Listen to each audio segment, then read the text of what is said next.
सांगोल्याचे माजी आमदार शहाजी बापू पाटील आता आपल्या बरोबर. बापू, काय सांगताल? काल दोन ठाकरेंची 5व्यांदा भेट झालेली, परत युतीचे संकेत मिळत आहेत. दोन ठाकरे 5 वेळा भेटले, अजूनही 5 ते 10 वेळा भेटतील.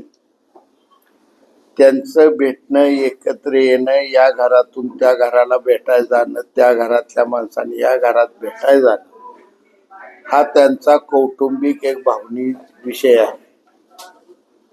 परंतु दोन व्यक्ती कोणत्या एकत्र येऊन किंवा आता जर राजकारणाचा आपण आराखडा बघितला राज्याचा, तर हे दोन तसे छोटे पक्ष आहेत आणि त्यांनी एकत्र येऊन शिवसेना, भाजप, आरपीआय अशा ह्या महायुतीला कुठलाही राजकीय धक्का पोचणार नाही. यांचं एकत्र येणं म्हणजे कुठलंही राजकीय समीकरण बदलत नाही.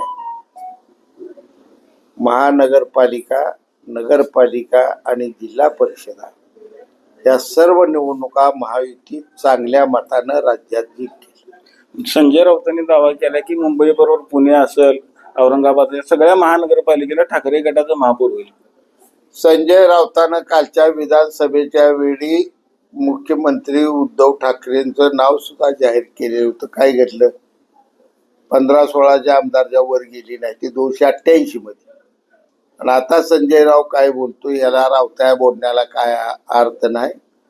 कुठलंही राजकीय गणित न मांडता भपकेबाज बोलून पक्षाचं अस्तित्व जिवंत ठेवणं, या पलीकडे सध्या राऊत आणि उद्धव साहेबांच्या हातात काय स्वर आहे.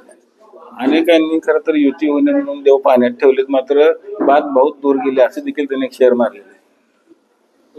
कुणी कुठला देव पाण्यात ठेवला नाही. सगळ्यांचं देव देव्हाऱ्यात व्यवस्थित आहे. सगळ्या नेत्यांच्या धर्मपत्नी देव्हाऱ्यातल्या देवाची चांगली दररोज पूजा करतायत. देव पाण्यात आहे ते राऊताच आहे. आता मुळात रावताय घरात देव आहे का नाही बघायला लागणार. असला तर ते पाण्यात नाही, ते टिपाडात बुडवून सुद्धा ठेवलाय की काय बी करून युती झाली पाहिजे. स्वप्न बघतंय मोठी काय, तर काही याचा परिणाम होणार नाही. कुणी एकत्र येण्यानं या कुठलंच राजकारण बदलत नसतं. दोघं एकत्र येतील का? पण अजून मनसेकडून कुठलीही तशी अधिकृत घोषणा झालेली नाही. आता मुळात जे काय चाललंय गेल्या 2-3 महिन्यात ते थोडस लाजिरवाणच आहे. सतत उद्धव ठाकरे साहेबांकडून 10 वेळा बोललं जातंय, आम्ही एकत्र आलोय कायम राहण्यासाठी आले, पण अजूनही राज ठाकरे एक शब्दही बोललेले नाही. जरी उद्या एकत्र आले तरी आतापर्यंत झालेला अवमान उद्धव ठाकरेंचा भरपूर मनसेने केलाय. मनसे यात शांत राहून बरंच काही साधून गेलेले आहे. जे 18 वर्षात छळ केला राज ठाकरेंचा, त्याचा मौनात न बदला घ्यायचं काम राज ठाकरे करायला लागले. रामदास कदमांनी देखील असे काही आरोप केले आपण ऐकलं असेल की मातोश्री बद्दल काय नक्की तर तुम्ही देखील त्या काळात त्यांच्या बरोबर होता. मी त्यावेळी काँग्रेस पक्षात होतो, त्यामुळं त्या बाबतीतलं एवढं फक्त मला एवढं माहित आहे की ग्रामीण भागात सुद्धा त्यावेळी कोण म्हणायचं 2 दिवसापूर्वीच वारलेत, कोण म्हणाय नाही व्हेंटिलेटरला आहेत अजून वारले नाही. हे मात्र चौकात सगळीकडे ऐकायला येत होतं. आणि 2 चर्चा होती. एक माणूस म्हणला की नाही 2 दिवसापूर्वी साहेब वारले, तर दुसरा नाही अजूनही जिवंत आहेत. ह्या मात्र चर्चा प्रामाणिकपणाने मी त्यावेळी रस्त्यावर खेड्यापाड्यात ऐकलेली. रामदास कदमांच्या वक्तव्यावर समर्थन करताय? मी कुणाच ह्या दोघांच्या वाक्याविषयी समर्थन करायला मला अधिकार नाही, कारण मी काँग्रेसमध्ये होतो. पण ज्या ते रामदास कदम साहेबांसारखा एक ज्येष्ठ शिवसेनेचा त्यावेळचा नेता अशा पद्धती विधान करतो, त्यावेळी आधार असल्याशिवाय अशी विधानं होणार नाही. आता स्थानिक स्वराज्य संस्था निवडणुका येतात, काय नक्की आपल्या ग्रामीण भागात चालले? युती राहील असे? निश्चितपणानं महायुती सगळीकडे राहील. महायुती करणं हे सर्व नेत्यांची जबाबदारी, कर्तव्य आहे त्याचं. कारण नेत्यांच्या निवडणुका संपलेल्या आहेत, आता कार्यकर्त्यांच्या निवडणुका आहेत.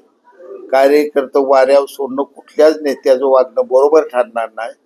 त्यामुळे शिवसेना, भाजप, आरपीएफ जबाबदारीने सर्व नेते ह्या महायुतीतून निवडणूक करतील आणि त्या कराव्यात या मताचा मी.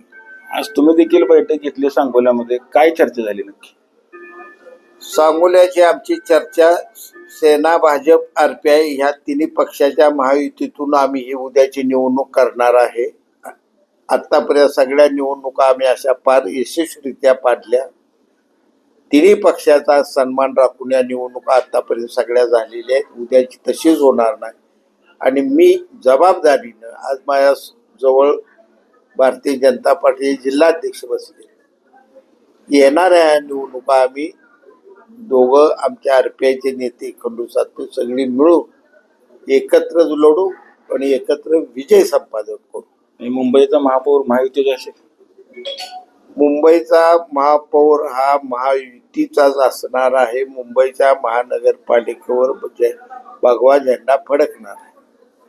संजय राऊत तेच म्हणतात, भगवा झेंडा फडकणार, भगव्या रक्ताचाच येणार. फडणवीस साहेब, शिंदे साहेब आणि अजितदादा यांच्या नेतृत्वाखालच्या महायुतीचा भगवा झेंडा फडकणार. सांगोल्याहून कॅमेरामॅन जगदीश रवी लवेकर, TV9 मराठी.